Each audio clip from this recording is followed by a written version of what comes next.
Isis and Osiris. When Osiris reigned, death was not in the land. Arms were not in men's hands. There were not any wars. From end to end of the land, music sounded. Men and women spoke so sweetly and out of such depth of feeling that all they said was oratory and poetry. Osiris taught men and women wisdom, and he taught them all the arts.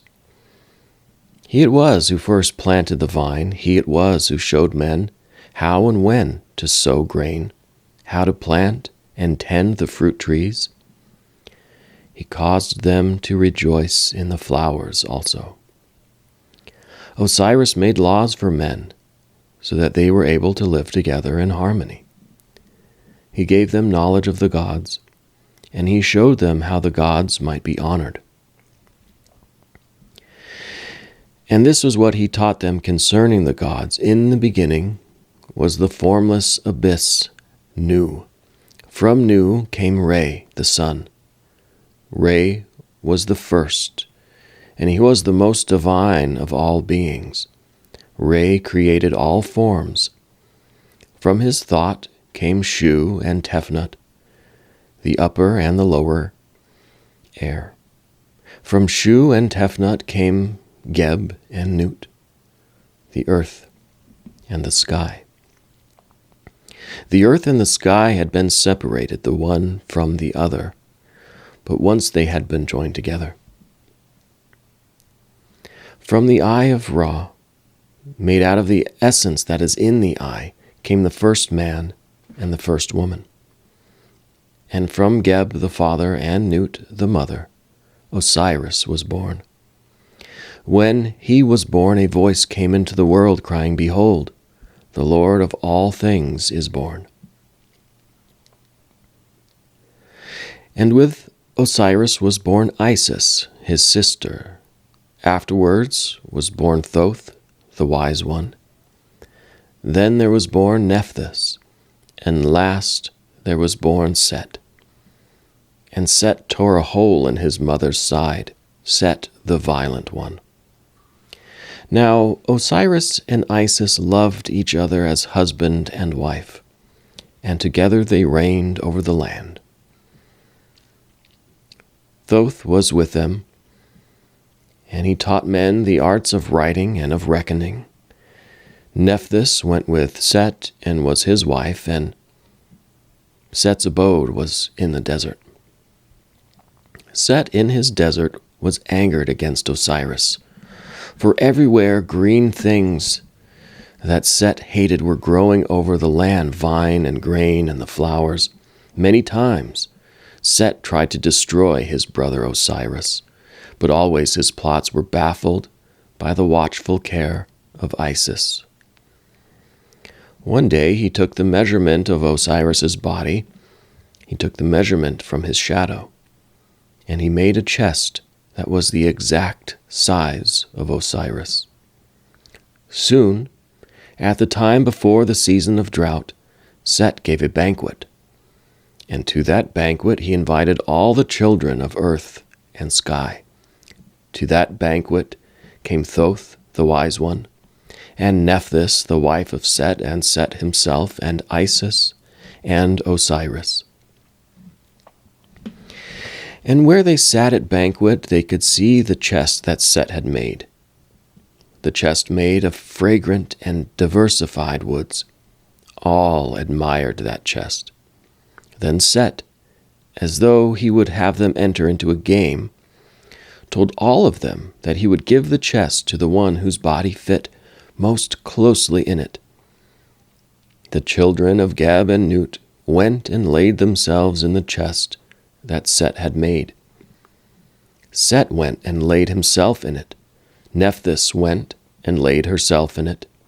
Thoth went and laid himself in it. Isis went and laid herself in it. All were short, none laid in the chest, but left a space above his or her head. Then Osiris took off the crown from his head and laid himself in the chest, His form filled it in its length and its breadth.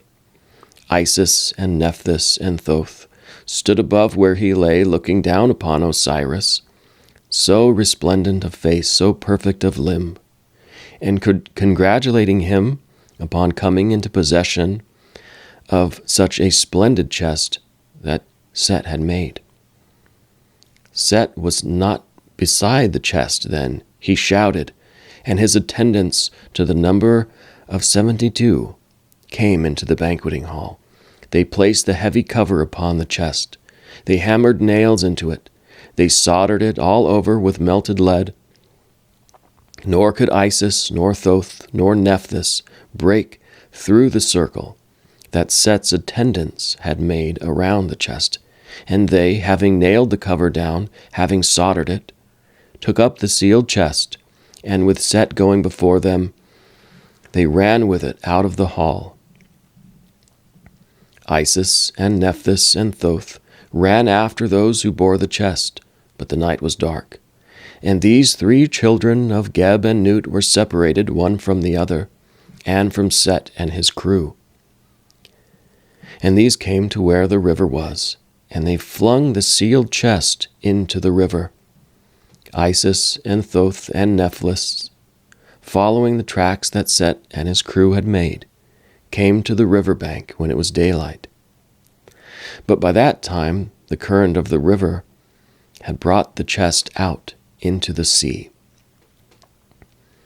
Isis followed along the bank of the river, lamenting for Osiris. She came to the sea, and she crossed over it. But she did not know where to go to seek for the body of Osiris. She wandered through the world, and where she went, bands of children went with her, and they helped her in her search. The chest that held the body of Osiris had drifted in the sea. A flood had cast it upon the land. It had lain in a thicket of young trees. A tree growing had lifted it up. The branches of the tree wrapped themselves around it. The bark of the tree spread itself around it. At last the tree grew there, covering the chest with its bark. The land in which this happened was Byblos. The king and queen of this city, Melquart and Astarte, heard of the wonderful tree, the branches and bark which gave forth a fragrance. The king had the tree cut down, its branches were trimmed off, and the tree was set up as a column in the king's house. And then Isis, coming to Byblos, was told of the wonderful tree that grew by the sea. She was told of it by a band of children who came to her. She came to the place. She found that the tree had been cut down, and that its trunk was now set up as a column in the king's house. She knew from what she heard about the wonderful fragrance that was in the trunk and branches of the tree, that the chest she was seeking was within it. She stayed beside where the tree had been. Many who came to that place saw the queenly figure that day and night stood near where the wonderful tree had been. But none who came near was spoken to by her. Then the queen, having heard about the stranger who stood there, came to her. When she came near, Isis put her hand upon her head, and thereupon a fragrance went from Isis and filled the body of the queen. The queen would have this majestical stranger go with her to her house. Isis went. She nursed the queen's child in the hall in which stood the column that had closed in it the chest which she sought. She nourished the queen's child by placing her finger in its mouth.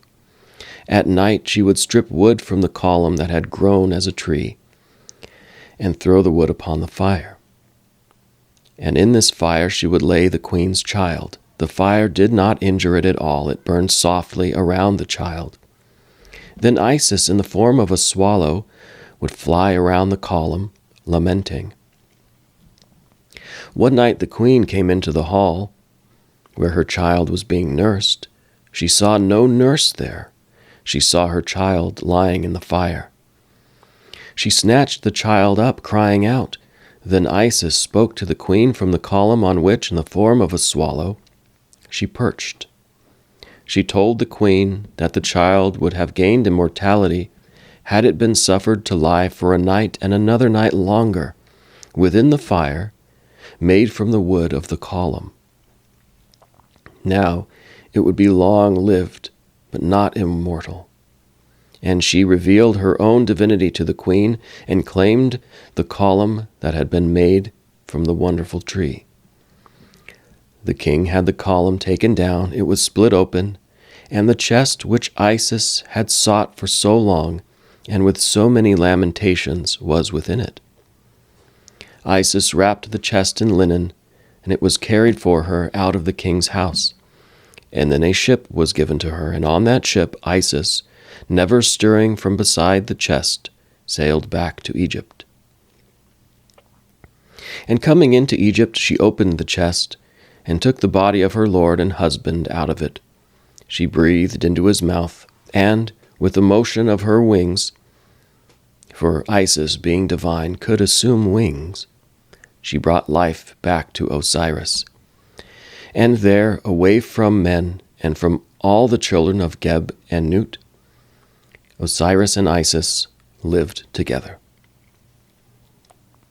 But one night Set, as he was hunting gazelles by moonlight, came upon Osiris and Isis sleeping. Fiercely he fell upon his brother. He tore his body into 14 pieces. Then, taking the pieces that were the body of Osiris, he scattered them over the land. Death had come into the land from the time Osiris had been closed in the chest through the cunning of Set. War was in the land. Men always had arms in their hands. No longer did music sound. No longer did men and women talk sweetly and out of the depths of their feelings. Less and less did grain and fruit trees and vine flourish. The green places everywhere were giving way to the desert. Set was triumphant. Thoth and Nephthys cowered before him.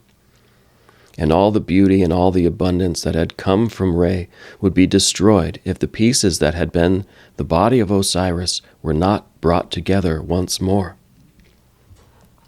So Isis sought for them, and Nephthys, her sister, helped her in her seeking. Isis, in a boat that was made of reeds, floated over the marshes, seeking for the pieces. One, and then another was found. At last she had all the pieces of his torn body. She laid them together on a floating island and reformed them. And as the body of Osiris was formed once more, the wars that men were waging died down. Peace came, grain and the vine and the fruit trees grew once more. And a voice came to Isis and told her that Osiris lived again, but that he lived in the underworld, where he was now the judge of the dead, and that through the justice that he meted out, men and women had life immortal. And a child of Osiris was born to Isis. Horus he was named. Nephthys and the wise Thoth guarded him on the floating island where he was born. Horus grew up, and he strove against the evil power of Set. In a battle he overcame him, and in bonds he brought the evil Set, the destroyer of his father, before Isis, his mother. Isis would not have Set slain. Still he lives, but now he is of the lesser gods, and his power for evil is not so great as it was in the time before Horus grew to be the avenger of his father.